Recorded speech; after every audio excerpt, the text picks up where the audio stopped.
Hey travelers, so I just got back from being in Puerto Vallarta, and while I was there, I came across a lot of seasoned travelers who were doing things that they really ought not to have been doing, and some that travel all the time and weren't doing things that they should be. So today I want to talk to you about the top 10 do's and don'ts for traveling to Mexico.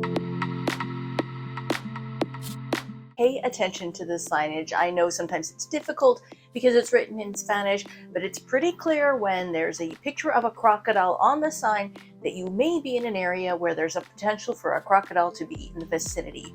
Stay alert, keep an eye open, and perhaps don't back up to take a photo without taking a look where you're stepping first.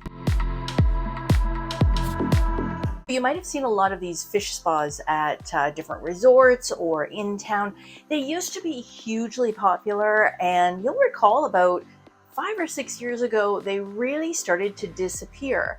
And the reason for that is that there were actually a huge bout of cases of hepatitis B when the fish go in to nibble at your feet and clean off the dead skin.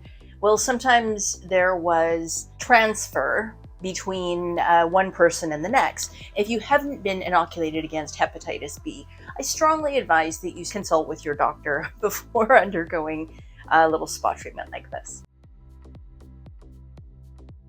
If you're considering getting a temporary tattoo, one of those henna tattoos you see the people walking by on the beach, they're fun, but did you know that you can actually have a pretty severe allergic reaction, especially if they're using black ink? Ladies, we all know if we've ever dyed our hair that they always suggest using a test patch, and this is the exact same situation with a henna tattoo.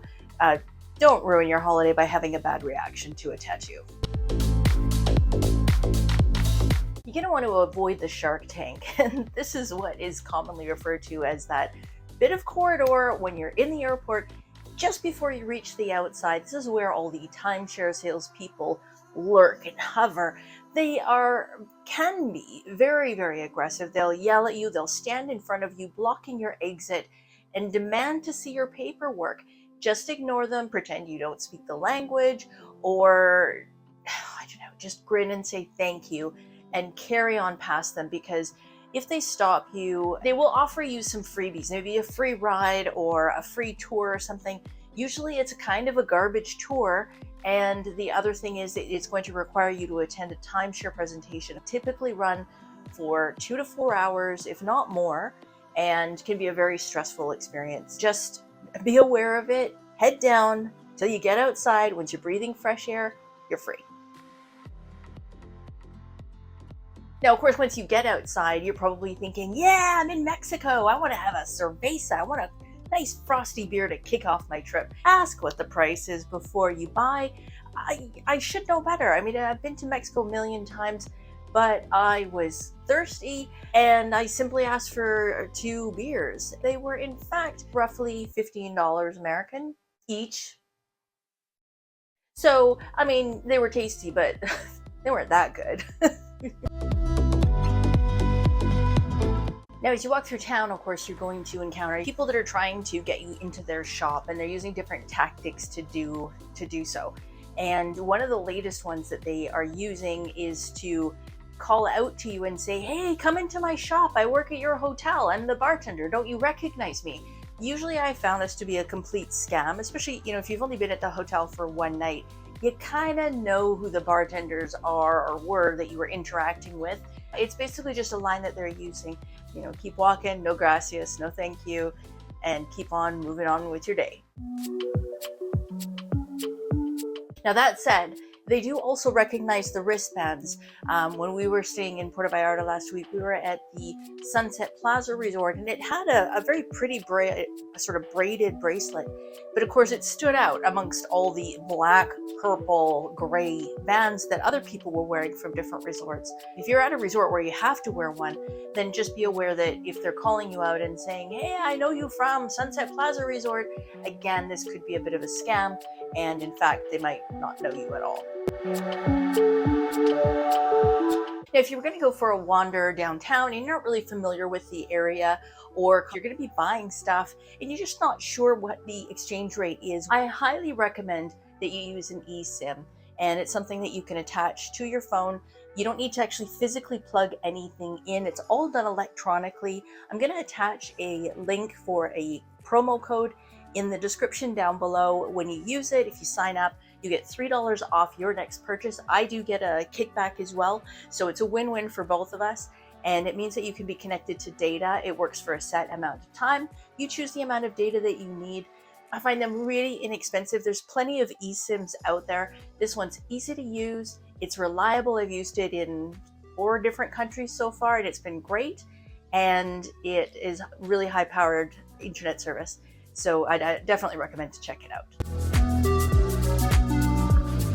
There's nothing better than waking up on vacation and being able to go for a nice long walk on the beach. If the beach is really soft, you can take off your flip-flops, that's great. But if it's coarse sand, you may decide that you want to actually wear your flip-flops while you're walking down the beach. Keep an eye on the waves, because every once in a while you might get a rogue wave that comes in. And if it washes in too far, not only is it going to soak you, so you want to be conscious of how you're carrying your belongings, but it's also probably going to cause you to lose your footing, and you may lose some of or both of your flip-flops. There's some really great places to try street food out there, but again, you kind of want to be conscious of what you're eating and think logically about whether or not this is exercising proper food safety etiquette. In Puerto Vallarta, they have lots of great street food, including things like shrimp on a stick, pork on a stick, and they even have lots of fresh oysters. It's not uncommon to see guys out in the ocean that are diving for oysters, so they're coming in really fresh. But once they start shucking them and then walking around the beach with a plate full of them, yes, they're on a plate of ice, but it's also in the hot, hot sun. So how well is that food really being protected? So you kind of want to be conscious of that. If you want to try one, perhaps try it when it's fresher. Maybe not after the guy's walked past a couple of times and it's been a half an hour and he's in the hot sun. Might not be so smart. That being said, I have just recently published another video on an amazing street food that you have to try. Check up here for a link for that video. Definitely want to check it out, and you definitely want to give this treat a try because it's absolutely fantastic. Hope you enjoyed this video. If you did, please consider giving it a thumbs up. Don't forget to subscribe so you don't miss out on future videos. See you on the next one.